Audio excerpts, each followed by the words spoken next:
গোপালগঞ্জের পরিস্থিতির খবর জানাতে আমাদের সাথে যুক্ত হচ্ছেন সহকর্মী মনিরুল সোহাগ।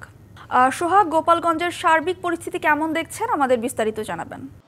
ফারা, আপনি জানেন যে আসলে যে পরিস্থিতি হয়েছে তারপর থেকে আসলে যে কারফিউ চলছে সেটি কিন্তু যথাযথভাবে পালন করানোর চেষ্টা এবং পালন করার যে চেষ্টা সেটি কিন্তু রয়েছে। যদিও এই মুহূর্তে অর্থাৎ এই 11টা থেকে দুপুর 2টা পর্যন্ত কারফিউ অনেকটাই শিথিল রয়েছে। জনজীবনের যে নিত্য প্রয়োজনীয় বা জরুরি যে বিষয়গুলো রয়েছে সেই কাজগুলো করার জন্য এবং 2টার পর থেকে কিন্তু আবার যথারীতি এই কারফিউর যে নিয়মকানুন সেগুলো আবার শুরু হবে, অর্থাৎ কারফিউ বলবৎ হবে। আপনি যদি দেখেন গোপালগঞ্জের চৌরঙ্গি এলাকার এই চিত্র এটি, এবং জনজীবন কিন্তু বলা যায় যে অনেকটাই যে স্বাভাবিক চিত্র এই শহরের সেটি কিন্তু নেই, এবং বেশিরভাগ ক্ষেত্রেই কিন্তু আমরা দেখেছি ব্যবসা প্রতিষ্ঠান, দোকানপাট সেগুলো কিন্তু বন্ধ রয়েছে, এবং জরুরি প্রয়োজনের জন্য যে সকল দোকান বা যে সকল প্রতিষ্ঠান খোলার কথা রয়েছে, যেমন ওষুধের দোকান থেকে শুরু করে অন্যান্য সেই কিছু দোকান আমরা কোথাও কোথাও খোলা দেখেছি। তবে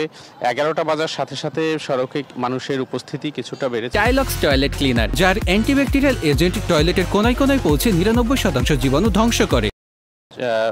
যানবাহনের উপস্থিতি কিছুটা বেড়েছে, অর্থাৎ যে শিথিল সময়টি চলছে সেই সময়ের মধ্যে আসলে যে সকল প্রয়োজন রয়েছে সেটি সেরে সবাই আবার ঘরে পৌঁছাতে চান, তো সেই চেষ্টা কিন্তু সবার রয়েছে। আইনশৃঙ্খলা রক্ষাকারী বাহিনী যে তৎপরতা সেটি কিন্তু আমরা দেখেছি পুরো শহর জুড়ে এবং আনাচে কানাচে জুড়ে, অর্থাৎ এই যে নির্দেশনা রয়েছে সেটি যাতে কেউ অমান্য না করে, সেটি ভেঙে যাতে কোনো ধরনের অন্যরকম পরিস্থিতি বা অরাজক পরিস্থিতিও যাতে তৈরি না হয় সেই বিষয়ে কিন্তু সর্বোচ্চ সতর্কতা রয়েছে। এবং কারফিউ জারির পর থেকে এ পর্যন্ত কিন্তু আসলে শহরের মধ্যে সেরকম কোনো অরাজক পরিস্থিতির কোনো তথ্য নেই। এরই মধ্যে কিন্তু সংঘর্ষের যে ঘটনা, হামলার যে ঘটনা সেটিকে কেন্দ্র করে কিন্তু গ্রেপ্তারের সংখ্যা কিন্তু বেড়েছে, যেটি কিছুক্ষণ আগে দর্শকদেরকে জানিয়েছেন আপনি। তো সব মিলিয়ে আসলে বলা যায় গোপালগঞ্জে এখন অন্য এক ধরনের পরিবেশ বিরাজ করছে, অর্থাৎ মানুষের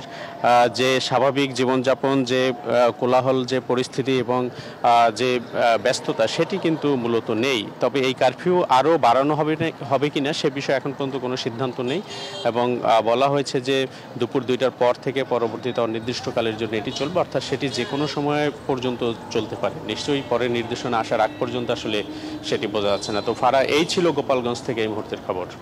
সোহাগ, ধন্যবাদ।